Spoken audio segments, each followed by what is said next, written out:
జై జగన్నాథ. అందరికీ నమస్కారం. రేపు జూన్ 2 నుండి మన గురు బృహస్పతి గారు కర్కాటక రాశిలోకి ప్రవేశించనున్నారు. గురువు గారు కర్కాటక రాశిలో ఉచ్చస్థితిలో పొందుతారు. అంటే చాలా మంచి ప్లేసు. అందరికీ తెలుసు. మన పూర్వకాలం నుండి కూడా తెలిసింది ఏంటి అని అంటే, శ్రీరాముల వారిది కర్కాటక రాశి, పునర్వసు నక్షత్రం, 4వ పాదం అని.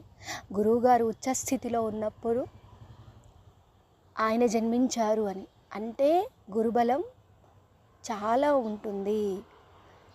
అందుకని ఎవరైనా సరే, ఏ రాశి వారైనా సరే, ఇప్పుడు చూసుకుంటే మనకి కన్యా రాశి, వృశ్చిక రాశి, మకర రాశి, ధనురాశి వారికి చాలా బాగుంటుంది అని అనుకుంటూ ఉంటాం. వారొక్కరే కాదండి, ప్రతి ఒక్కరికి కూడా గురువుగారు ఉపయోగకరంగా ఉంటారు.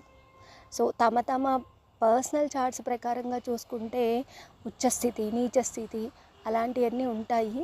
కానీ అవన్నీ పట్టించుకోకుండా ప్రతి ఒక్కరు కూడా శ్రీ సీతారాముల వారిని మొత్తం ఫ్యామిలీ సమేతంగా ఉన్న ఫోటో పెట్టుకొని ఆరాధన చేయండి.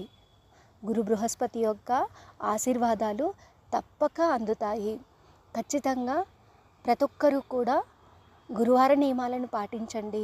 శ్రీ సీతారాముల చంద్రస్వాముల వారిని పూజించండి. మంచిగా ఈ సంవత్సరం అంతా కూడా చాలా శుభప్రదంగా ముందుకు వెళ్ళొచ్చు. థ్యాంక్ యూ అందరికీ.